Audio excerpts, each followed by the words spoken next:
दीपक वोरा जी, सवाल यह है कि यहाँ दो तीन कड़ियों को अगर जोड़ते हैं तो उसके मायने आपसे समझने का मन करता है। जिस तरीके से डोनाल्ड ट्रंप ने कहा कि मैंने बीच में पढ़ करके दो देशों के बीच यानी भारत और पाकिस्तान के बीच परमाणु जंग रुकवाई, मैं उनके बयान का रेफरेंस ले रहा हूं। हालांकि मैं ये भी बताना चाहूंगा कि भारत सरकार ने अब तक ट्रंप के ट्वीट या उनके बयान पर कोई प्रतिक्रिया जाहिर नहीं की है। लेकिन कल रात को 8 बजे जब प्रधानमंत्री नरेंद्र मोदी ने देश को संबोधित किया तो उन्होंने कहा कि हम किसी की परमाणु धमकी से डरने वाले नहीं हैं और परमाणु धमकी सहन नहीं की जाएगी।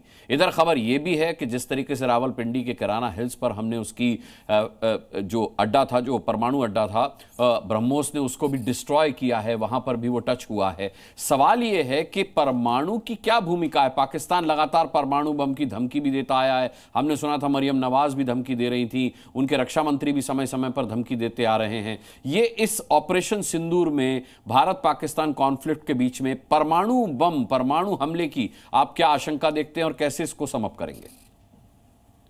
बहुत बहुत धन्यवाद सर। मेरी आवाज आ रही है आप तक? जी बिल्कुल आ रही है sir. Thank you very much. क्षमा चाहता हूं कि आपके साथ स्टूडियो में नहीं आ पाया क्योंकि आपका तो सरफ्रेश चैनल है and you my bad luck sir. मैं आपके साथ खड़ा होकर आपसे बहुत कुछ सीखता हूँ। फिर अभी सारे जनरल साहिबान यहाँ बैठे हुए हैं, they are outstanding. General Shankar Prasad को मैंने अभी सुना, ही इज ब्रिलियंट सर। इसमें 1998 के बाद जब वो एक आधा उन्होंने पटाखा बना दिया था, सोचने लगे कि अब दुनिया में हमें कोई छू नहीं सकता। मैं आपको ये बता देता हूँ, डिप्लोमेसी में भी हम लोग कभी भी कुछ करना चाहते थे उनके अगेंस्ट तो हमेशा इस बात का सोचते थे कि उसके पास एटम बॉम्ब है और वो गधा पता नहीं क्या से क्या कर देगा। तो this was always at the back of my mind. अब वो जो भ्रम था वो दूर हो गया है और मेरा मानना है कि आतंकिस्तान को भी ये खबर चलेगी। अभी मैं आपको कुछ पढ़ के एक मैसेज सुनाऊंगा, मेरे ग्रुप से आया। लेकिन एक आपसे अनुरोध है सर, 20-20 लाख का आपने सरकार ने इनाम रखा हुआ है इन 3 आतंकियों पर, तो आप 1 करोड़ का कर दीजिए तो जनरल शंकर प्रसाद और मैं जाके पिंजड़े वाली मुनरिया को भी ले आते हैं वहां से। उसमें कौन सी बड़ी बात है, आपस में बांट लेंगे। वो तो डर के किसी बंकर में बैठा हुआ है या देश छोड़ के भाग गया। मेरे पास एक मैसेज आया सर, अभी आप बात कर रहे थे ये जो किराने वाले हैं और चगाई वाले हैं।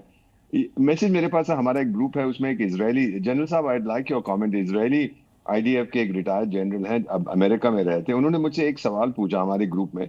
सो he asked me, he said ambassador Deepak, जो हम 40 साल पहले नहीं कर पाए थे, ही वाज रिफरिंग टू बातचीत चली थी कि इजराइल और भारत और अमेरिका इकट्ठे होकर कहूटा को बॉम्ब करेंगे। तो कहा जो हम 40 साल पहले नहीं कर पाए थे, have we done it now? अब मुझे पता नहीं कि मैं, वो मुझसे पुष्टि मांग रहा था या क्या कह रहा था। मैंने उससे यही पूछा कि you tell me, have we done it or not? क्योंकि जो हम बात कर रहे हैं ना सर, जहां पे उनके न्यूक्लियर वॉरहेड्स रखे थे, वो I don't know about that, लेकिन कहूटा में उनके रिएक्टर्स है। और ये जो बोरॉन कार्बाइड लाया जा रहा है इजिप्ट से, जो नील नदी के इर्द गिर्द पाया जाता है, रेता लाया जा रहा है सर, ये चेरनोबिल में और फुकुशिमा तो हाल ही में हुआ था, इसका प्रयोग किया जाता है। ये रेडिएशन को अब्सॉर्ब करता है, ये कूल करता है रिएक्टर के कोर को। अब इतनी मात्रा में ये लाए जा रहे हैं, मुझे पता नहीं है क्या हुआ, आई डोंट नो। ये तो केवल एक इजरायली ने बताया है। अगर कर दिया है हमने, then prime minister Narendra Modi, I salute you.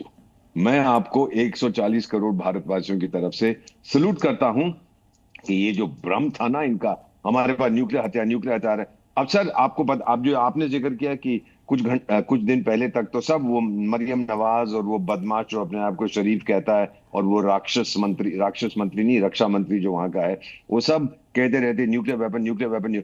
Sir पिछले 72 घंटे में किसी ने बात नहीं की है। क्या हो गया सर?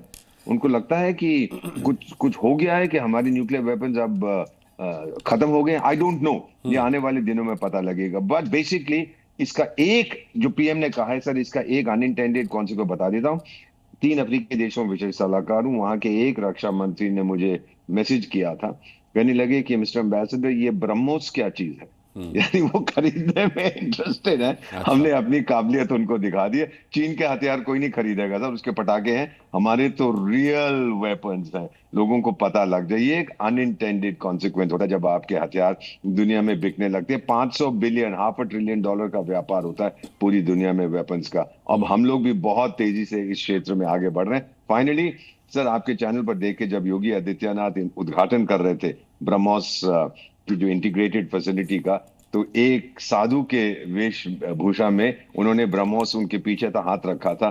सर फिर से मुझे इतनी खुशी हुई कि सभ्यता में हम शास्त्रों की पूजा करते हैं, शस्त्रों की पूजा भी करते हैं। अब उन गधों को अगर, सॉरी, जो भी है पागल जो है उस तरफ, अगर उनको ये समझ आ जाए, शायद कुछ चीजें ठीक हो जाएगी। जी। लेकिन अब हमें कोई रोक नहीं सकता। जनरल साहिबान, आप लोगों को एज एन ऑर्डिनरी इंडियन कह देता हूं, मैं भारतीय इसलिए नहीं हूं कि मैं भारत में बसता हूं, मैं भारतीय इसलिए हूं कि भारत मुझ में बसता है सर। वाह, और ठीक है कुछ नहीं कहूंगा। जी।